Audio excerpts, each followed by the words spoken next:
बिस्मिल्लाहिर्रहमानिर्रहीम नहमदुहु व नुसल्ली अला रसूलिहिल करीम अम्मा बाद फ़ाऊज़ु बिल्लाहि मिनश्शैतानिर्रजीम बिस्मिल्लाहिर्रहमानिर्रहीम वमन अहसनु क़ौलन मिम्मन दआ इलल्लाहि व अमिला सालिहन व क़ाल इन्ननी मिनल मुस्लिमीन सदक़ल्लाहुल अज़ीम। मोहतरम ख़वातीन,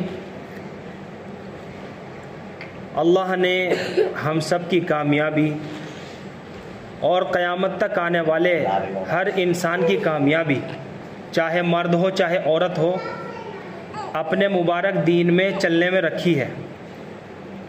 जिसकी ज़िंदगी में दीन होगा अल्लाह उसे दुनिया में भी कामयाब करेंगे और आखिरत में भी कामयाब करेंगे, और जिसकी ज़िंदगी में दीन नहीं होगा अल्लाह उसे दुनिया में भी नाकाम करेंगे और मरने के बाद आखिरत में भी नाकाम करेंगे। दीन क्या है कि दीन अल्लाह का हुक्म है और नबी पाक सल्लल्लाहु अलैहि वसल्लम का नूरानी और पाकीज़ा तरीक़ा है। तो जिसकी ज़िंदगी में दीन होगा अल्लाह उसे दुनिया में भी कामयाब करेंगे और आखिरत में भी कामयाब करेंगे। और जैसे अल्लाह रब्बुल इज़्ज़त ने करके दिखाया है, एक झोपड़े में रहने वाला इंसान के दुनियादार लोग जिसकी कुछ हैसियत नहीं समझते, लेकिन उसकी ज़िंदगी के अंदर दीन है, तो अल्लाह ने उस गरीब इंसान को कामयाब करके दिखाया। लेकिन एक मालदार इंसान, कोठी बंगलों में रहने वाला है इंसान, मगर उसकी ज़िंदगी में दीन नहीं है, तो अल्लाह ने उसे नाकाम किया है। तो कामयाबी का जो दारोमदार रखा है अल्लाह ने अपने मुबारक दीन पर चलने में रखा है। इसलिए दीन के ऊपर मेहनत कराई जाती है ताकि हमारी ज़िंदगी दीनी ज़िंदगी बन जाए और हमारे ईमान के अंदर हर दिन बढ़ोतरी हो रही हो, क्योंकि बढ़ता हुआ ईमान अल्लाह के हुक्मों पर खड़ा करता है और घटता हुआ ईमान इंसान को बददीनी की तरफ और जहालत की तरफ लेकर जाता है। तो हमारे ईमान के अंदर दिन ब दिन बढ़ोतरी हो रही हो। सहाबा कराम का ईमान इतना कवी हो चुका था और इतना ताकतवर हो चुका था कि पहाड़ तो अपनी जगह से हिल सकते थे, हट सकते थे, मगर सहाबा कराम का और सहाबियात का ईमान अपनी जगह से नहीं हिल सकता था। सहाबियात का ईमान, सहाबियात ने अपने ईमान को इतने कमाल दर्जे पर पहुंचा दिया था। और ये पहुंचा कैसे था? क्योंकि उन्होंने ईमान के ऊपर मेहनत की है, हुजूर अकरम सल्लल्लाहु अलैहि वसल्लम की एक एक सुन्नत को अपनाया है, हुजूर अकरम सल्लल्लाहु अलैहि वसल्लम की एक एक आदत को अपनाकर दिखाया है।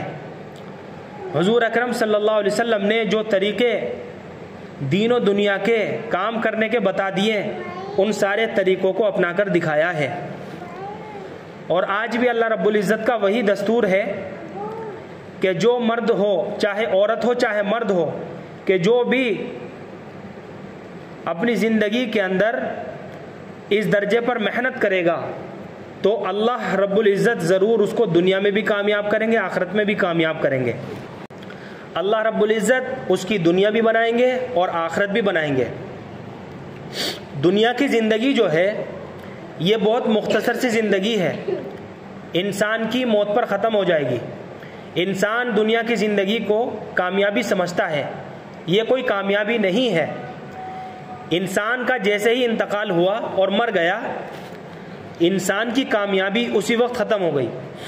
लेकिन आखिरत वाली जो ज़िंदगी है वो लामहदूद ज़िंदगी है, वो कभी ख़त्म होने वाली नहीं है, वो हमेशा हमेशा की ज़िंदगी है, वो लामहदूद ज़िंदगी है। वहाँ इंसान को कभी मौत नहीं आएगी, वहाँ पर ज़िंदा ही रहेंगे और वहाँ पर कोई भी अल्लाह की इबादत नहीं की जाएगी। वहाँ पर होगी अपनी मर्ज़ी, अपनी मर्ज़ी की ज़िंदगी।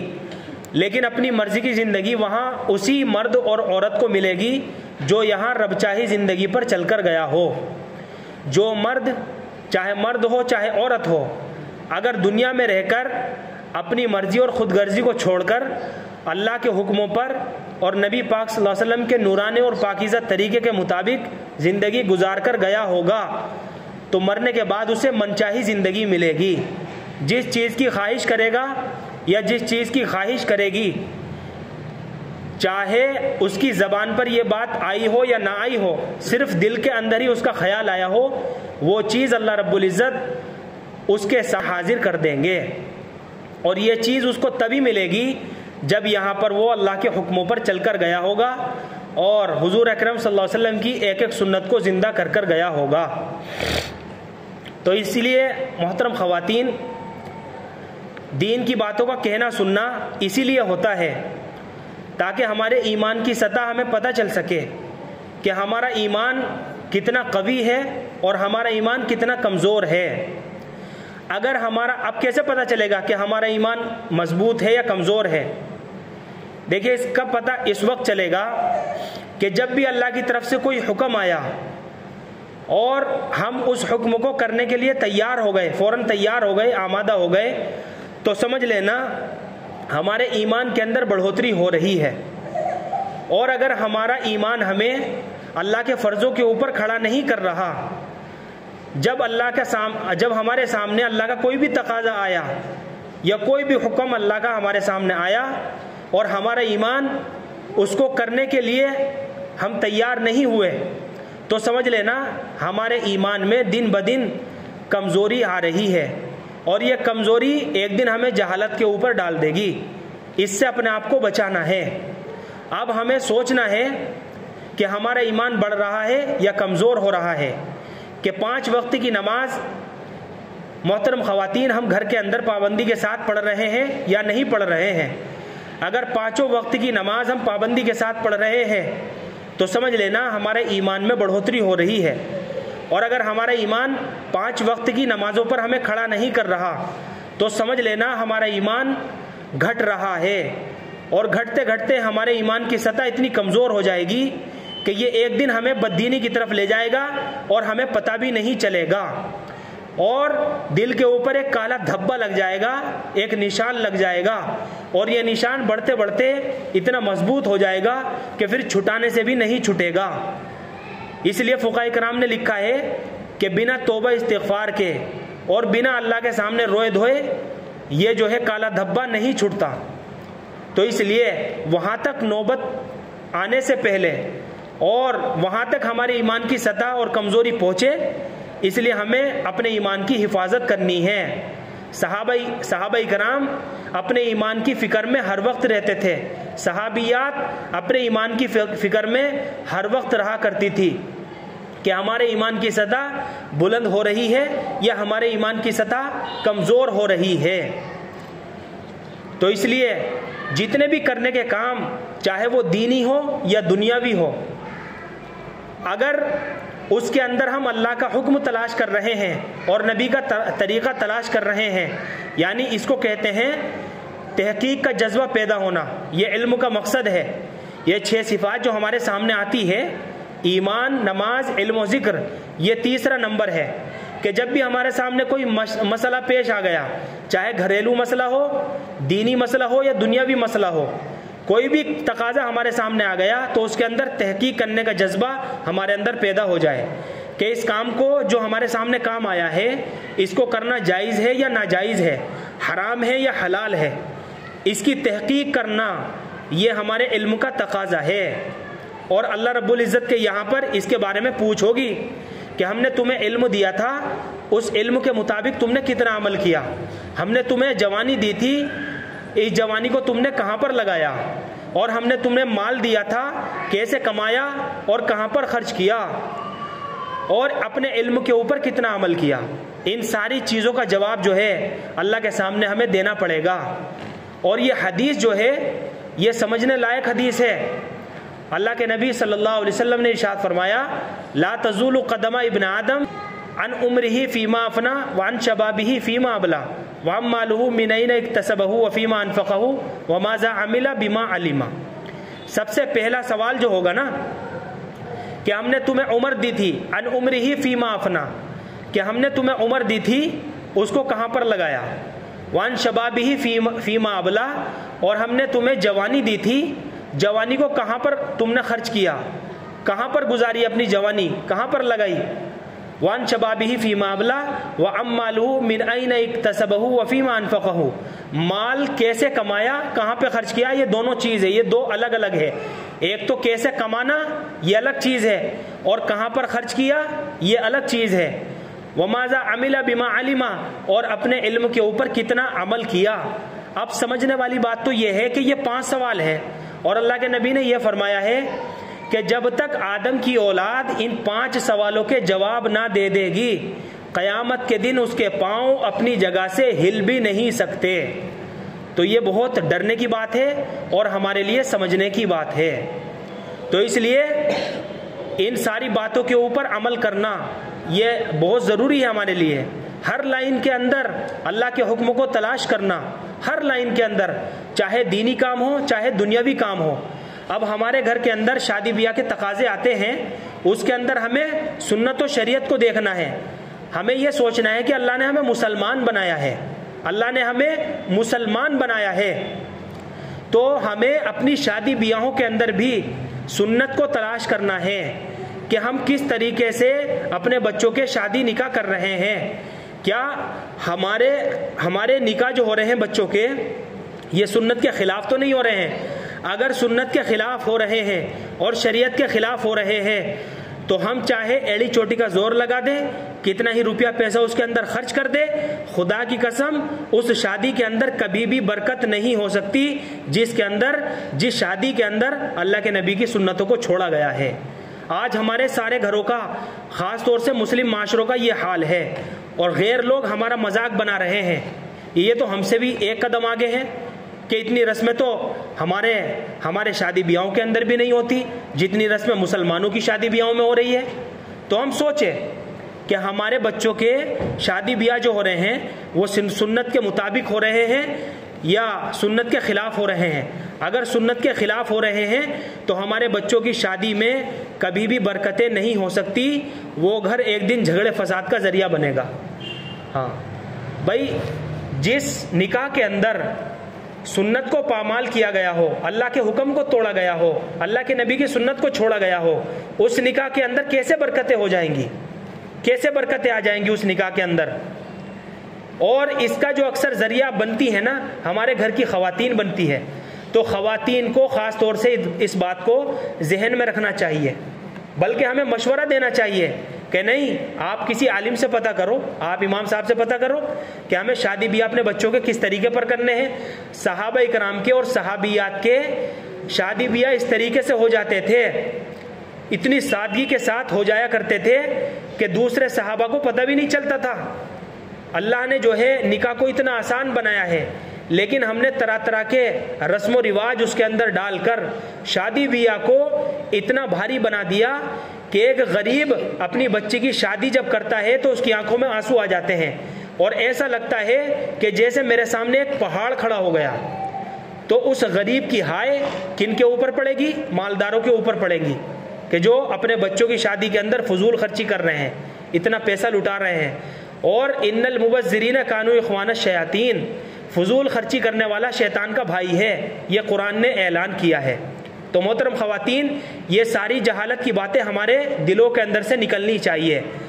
ऐसे फ़ायदा नहीं होगा कि काम हम 5 वक्त की नमाज भी पढ़ रहे हैं और उधर हम अपनी माशरत के अंदर और हम अपने लेन देन के अंदर और हम पड़ोसियों का दिल भी दुखा रहे हैं, हमारे शादी ब्याह भी हो रहे हैं तो सुन्नत के खिलाफ हो रहे हैं, तो हम कैसे मुकम्मल हो जाएंगे? कुरान का तो ये फैसला है, या अय्युहल्लज़ीना आमनू उदखुलू फिस्सिल्मि काफ़ा, ए ईमान वालो पूरे के पूरे इस्लाम में दाखिल हो जाओ, अधूरे दाखिल मत हो। इन्नहु लकुम अदुव्वुम मुबीन, और शैतान के नक्शे कदम पर मत चलो। या अय्युहल्लज़ीना आमनू उदखुलू फिस्सिल्मि काफ़ा वला तत्तबिउ खुतवाति शैतान इन्नहु लकुम अदुव्वुम मुबीन, शैतान के नक्शे कदम पर मत चलो और शैतान के भाई मत बनो, क्योंकि शैतान जो है इंसान का खुला हुआ दुश्मन है।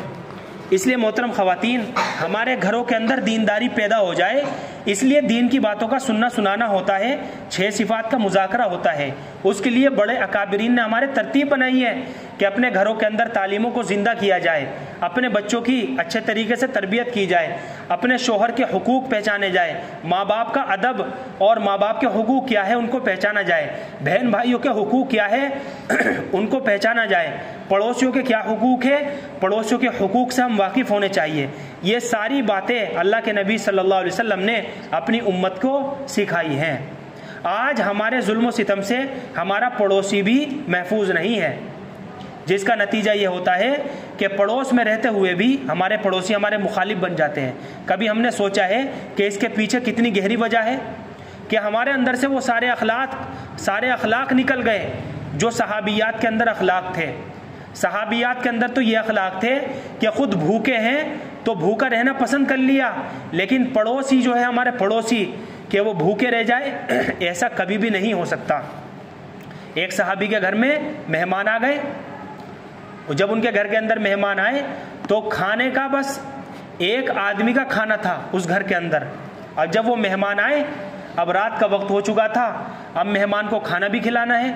जब मेहमान घर आता है तो उसकी मेहमान नवाजी भी करनी होती है। तो सहाबियात में यानी सहाबिया में और सहाबा इकराम दोनों मियाँ बीवी के अंदर मशवरा हो रहा है अब कि खाने के लिए तो घर में कुछ भी नहीं है, अब हमारे यहाँ मेहमान आ गए, अब इनको खाना कैसे खिलाना है।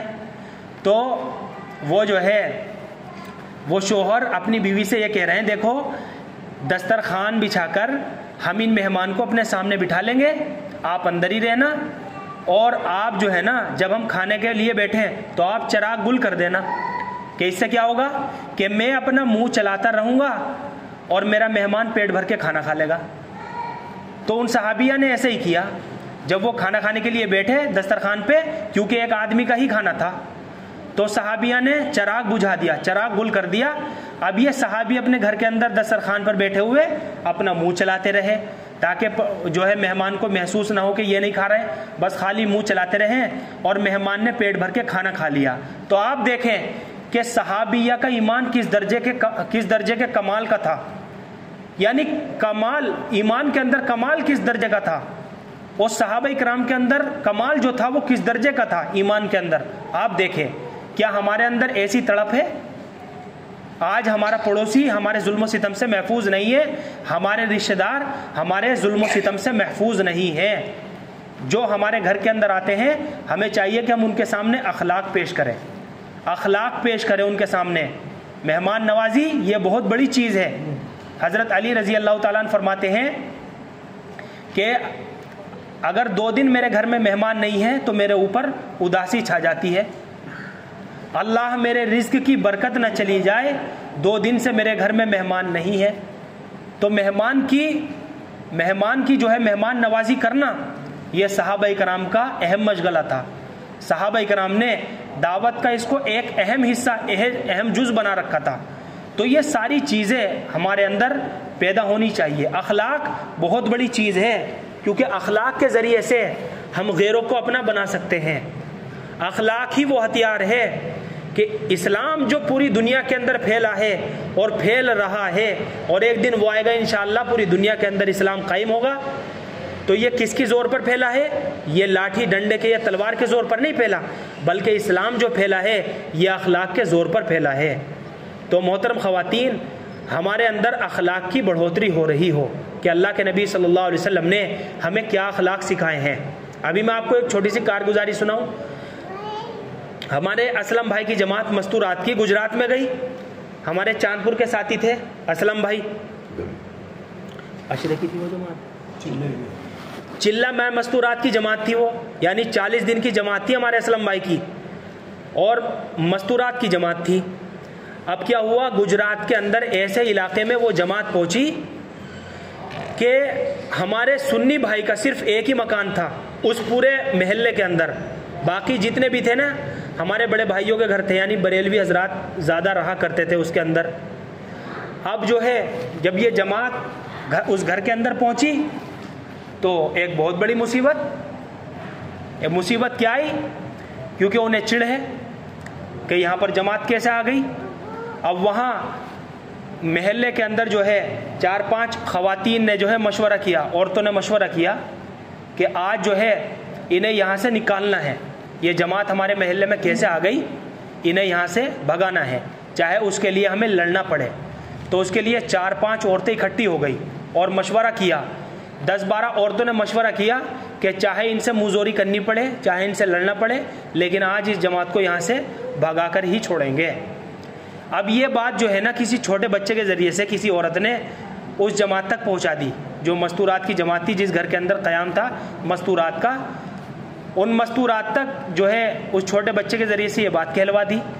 तो वो अब जो है उन्होंने क्या किया देखो, उन्होंने सबसे पहले अपने अपने पर्स के अंदर से पैसे निकाले, जो इन्होंने अपने अलग से पैसे जोड़ रखे थे, अपने अलग से जोड़े हुए पैसे थोड़े थोड़े से सबने पैसे डाले और उसमें से बहुत अच्छे किस्म का नाश्ता मंगाया, मिठाई मंगवाई, केले मंगवाए, सेब मंगवाए और दूध अलग से मंगवाया, कोल्ड ड्रिंक अलग से मंगवाई और इस कदर नाश्ता मंगवाया कि नाश्ते में जो है दस्तरखान भर गया।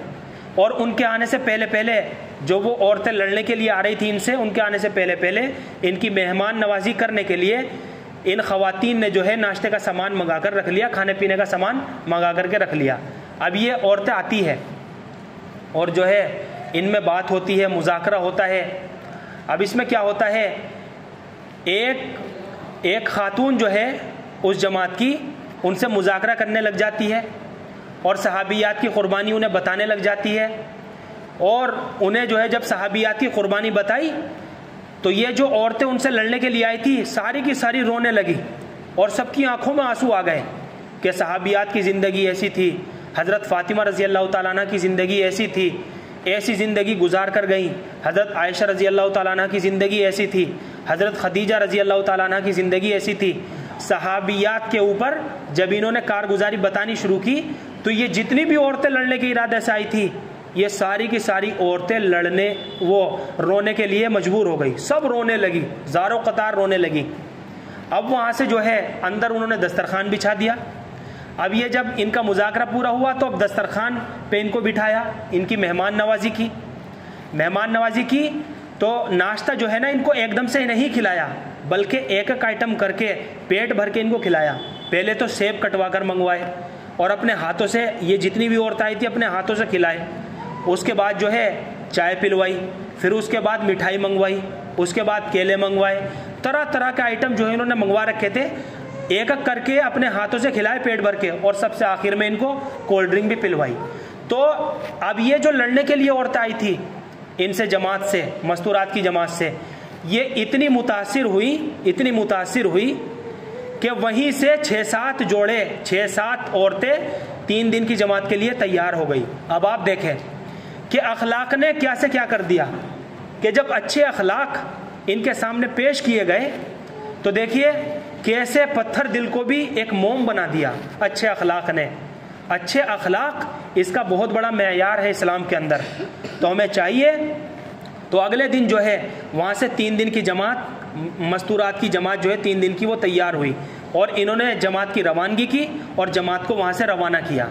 तो अब देखें अखलाक कितनी बड़ी चीज़ है, तो अखलाक इतनी बड़ी चीज़ है।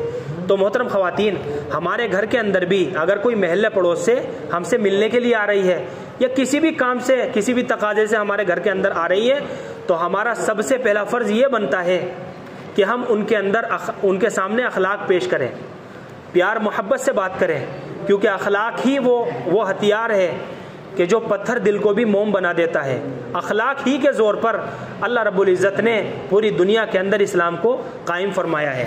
तो मोहतरम ख़वातीन, ये सारी चीज़ें हमारे अंदर पैदा हो जाए इसलिए अल्लाह के रास्ते में निकाला जाता है और अल्लाह के रास्ते की नक़्लो हरकत है। हमारे बड़े अकाबरीन की जो ये फ़िक्रें चल रही है, मेहनत चल रही है कि पूरी उम्मत मोहम्मदिया में कोई भी मर्द औरत ऐसी न बच जाए कि जिसका अल्लाह के रास्ते में वक्त ना लगा हो, क्योंकि अल्लाह के रास्ते में निकलकर हमें महसूस होगा कि हमारी इतनी ज़िंदगी का इतना बड़ा हिस्सा गुजर गया अल्लाह की नाफरमानी में, बददीनी में। तभी तो जाकर हमें एहसास होगा कि हमारी इतनी नमाज़ें छूटी हैं और हमारी इतनी नमाज़ें क़ज़ा हुई है, हमारे बच्चे दीनदार बन रहे हैं या बददीन बन रहे हैं, और घर में रहते हुए हमसे सास ससुर के क्या हुकूक के पामाल हो रहे हैं, शोहर के क्या हुकूक हमसे पामाल हो रहे हैं, बहन भाइयों के क्या हुकूक हमसे छूट रहे हैं। इन सारी चीज़ों का जब हमें एहसास होगा ना, तब हमारे अंदर ईमान की बढ़ोतरी होगी और हमारे ईमान की सतह बुलंद होगी। तो इसलिए मोहतरम ख़वातीन, ये सारी चीज़ें हमारे अंदर पैदा हो जाए, इसी के लिए दीन की बातें होती हैं और ये दीन की बातें हमें अपने अंदर दवाओं की तरह से उतारनी है। जब ये दीन की बातें नूर बन के हमारे दिलों के अंदर उतरेगी तो धीरे धीरे हमें महसूस होगा कि हमारे अंदर से जहालत ख़त्म हो रही है और हमारे अंदर दीनदारी पैदा हो रही है।